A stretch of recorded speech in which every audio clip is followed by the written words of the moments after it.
Bonjour, on se retrouve aujourd'hui pour parler de la bête noire des enseignants, à savoir les corrections.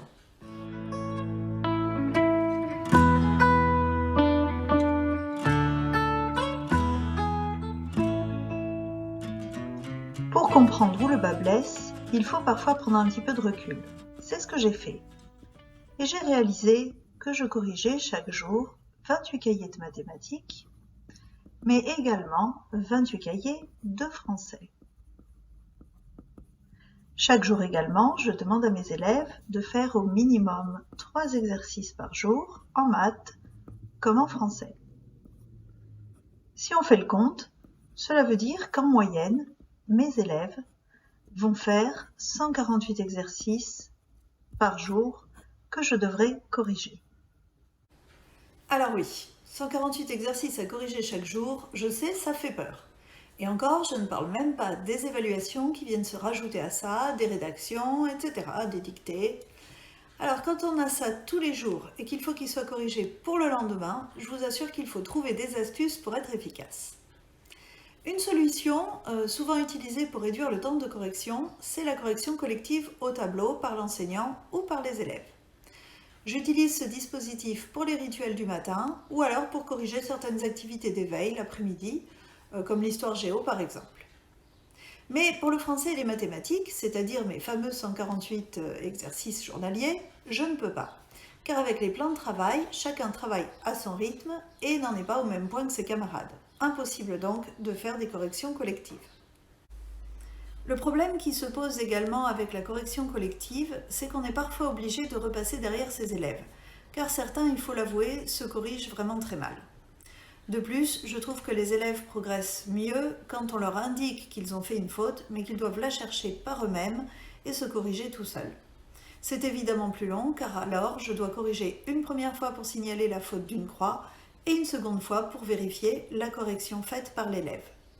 Voici à quoi cela ressemble in situ sur les cahiers.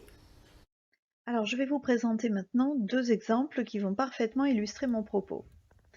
Dans ce premier exercice, on peut voir que l'élève a fait une erreur, il a une croix dans la marge, et il doit donc se corriger sur le mot animaux. Comme il s'est corrigé correctement à l'aide de sa leçon, je lui valide l'exercice en lui mettant un point bleu. Je vais reporter le résultat dans le plan de travail, c'est le 2 page 14, donc je lui mets en bleu. On peut voir sur ce plan de travail d'autres exercices où l'élève avait une croix et où il s'est corrigé correctement, et également des exercices, ici en orange, où il n'a pas réussi à se corriger. Ça ne l'a pas empêché de valider ensuite toutes ses évaluations.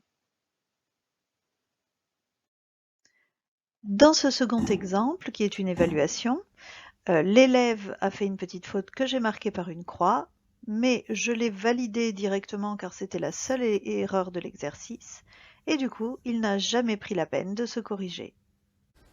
Pour optimiser son temps de correction, il y a une autre solution qui consiste à faire des exercices en autocorrection, soit sur des fichiers effaçables ou non effaçables, soit sur des cartes à tâches. J'utilise ce dispositif abondamment pour mes ateliers, gamme de lecture, calcul mental, EMC ou pour les ateliers de manipulation. Il arrive bien sûr que certains élèves trichent et regardent la correction avant d'avoir fait l'exercice ou se mettent tout vert alors qu'en fait ils avaient fait des erreurs, mais comme c'est de l'entraînement supplémentaire, ce n'est pas trop grave, bien qu'un peu agaçant. Encore une fois, ce dispositif ne résout pas le cas de mes 148 exercices. Pour réduire son temps de correction, on peut également utiliser l'ardoise. On voit le résultat de tout le monde en même temps, on peut rectifier le tir immédiatement, j'adore. J'utilise particulièrement l'ardoise et avec bonheur pendant mes leçons actives. Vous trouverez la vidéo ici si cela vous intéresse. Et j'utilise l'ardoise aussi pour les préparations dictées ou pour certains rituels. Mais là encore, c'est incompatible avec les plans de travail et donc cela ne m'aide pas pour mes 148 exercices à corriger chaque jour. À ce stade de mon exposé, vous devez commencer à vous dire que la solution, ce serait peut-être de faire moins d'exercices. Mais en CM1, le programme est hyper chargé, vraiment. Il y a plein de notions nouvelles, aussi bien en français qu'en mathématiques. Je mets en moyenne dans les plans de travail 2 ou 3 exercices par notion. Ce n'est pas beaucoup. On les rebrasse également en atelier et en rituel bien sûr. Mais 2 ou 3 exercices, je ne vois pas comment je pourrais en mettre encore moins.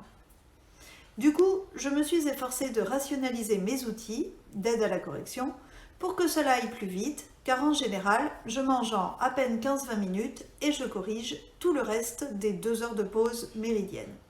Et souvent, je déborde même sur le quart d'heure lecture au lieu de profiter de ce moment pour lire moi aussi. Quand je ne suis pas obligée de terminer mes corrections à la fin des cours, après la PC, à 17h30. Voici donc ce que j'ai mis en place pour m'aider à corriger plus efficacement et plus rapidement. Alors, voici mon premier outil, mon cahier de correction. Il contient la correction de tous mes plans de travail. Donc, pour le plan de travail 2, par exemple en français et en maths, qu'on retrouve ici, avec tous les exercices listés, en dessous, j'ai recopié la correction abrégée de tous les exercices, français maths également, pour le plan de travail 2. Et j'ai fait la même chose pour tous les plans de travail, de façon à tout avoir sous la main et à ce que je perde le moins de temps possible en manipulation. Ensuite, pour les évaluations, j'ai également préparé des corrections. Donc toutes les évaluations de l'année en maths sont prêtes et la corrigée est faite. Et j'ai la même chose pour le français avec la correction de toutes les évaluations. Alors il faut savoir que la plupart de mes élèves passent tout de même leurs évaluations sur ordinateur. Toujours pour être efficace, j'ai préparé tous les documents que je dois leur distribuer. Donc il y a les plans de travail, il y a les plans de travail aménagés pour les élèves, il y a les évaluations version papier pour ceux qui ne veulent pas les passer sur ordinateur, donc en maths et puis également en français. Donc de façon, et avec quelques photocopies pour ne pas perdre de temps et que chaque fois qu'un élève a besoin de quelque chose, eh bien je n'ai pas à me déplacer, je n'ai pas à courir à la photocopieuse et qu'il ait le travail dont il a besoin. Et je fais ça pour toute l'année. J'ai 2 classeurs, un pour le premier semestre et un pour le deuxième. Comme ça, j'ai vraiment tout sous la main et de temps en temps, je refais quelques photocopies pour en avoir toujours en stock. Les outils que je viens de vous présenter m'aident vraiment beaucoup dans ma gestion des corrections. J'ai également parfois le temps de corriger quelques cahiers dans la matinée, durant les ateliers et les plans de travail, quand par chance personne n'a besoin de moi. Nous autres enseignants sommes multitâches, c'est bien connu, et faisons souvent 3 choses en même temps. Le dispositif des plans de travail et des ateliers est vraiment, selon moi, bénéfique aux élèves. Ils sont autonomes dans leur travail, ils décident quand ils sont prêts pour passer une évaluation, ils sont toujours motivés pour passer leurs évaluations, ils me réclament des renforcements quand ils se sentent fragiles sur une notion. Pour moi, ils sont donc vraiment autonomes. Et pour cela, je ne suis pas du tout prête à changer mon dispositif, même s'il me coûte beaucoup, même s'il est très chronophage, en correction. Si jamais le sujet des ateliers et des plans de travail vous intéresse, sachez que j'ai déjà tourné des vidéos sur ce thème et qu'elles sont disponibles en suivant le lien indiqué ici.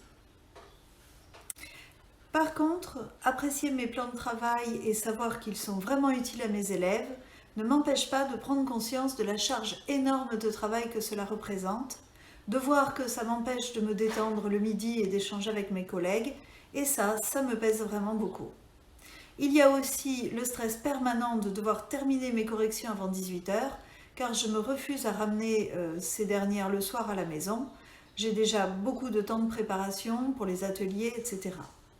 Franchement, je crois que je ne suis pas assez bien payée pour travailler le soir en plus, alors que je travaille déjà de 8h30 à 18h avec à peine 20 minutes pour manger, et en plus les mercredis matins et souvent la moitié de mes vacances, que ce soit les grandes vacances ou les petites. Bref, je ne suis pas encore tout à fait satisfaite de mon dispositif et il faut que j'explore d'autres pistes parce que je pense que je suis arrivée un petit peu au bout de ce que je pouvais tenter pour alléger mon temps de correction. En mathématiques, à la rentrée prochaine, je vais tester le fichier. Jusqu'à maintenant, mes élèves avaient un manuel que j'avais créé moi-même et sur lequel ils travaillaient. Là, je vais essayer de basculer sur fichier pour gagner en facilité d'utilisation.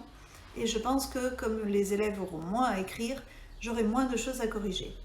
Il s'agit bien sûr d'un fichier maison, c'est-à-dire que j'ai conçu moi-même, mais je vous en parlerai dans une prochaine vidéo. En français, je souhaite absolument qu'ils continuent d'écrire parce qu'ils en ont besoin, il faut qu'ils soient compétents dans cette discipline-là, et je suis donc toujours à la recherche d'une solution pour réduire ma charge de travail. Une piste que j'aimerais explorer serait peut-être de leur faire les premiers exercices de chaque notion sur le cahier d'entraînement en autocorrection et de ne mettre sur le cahier du jour que le dernier exercice, celui en fait qui permet de préparer l'évaluation.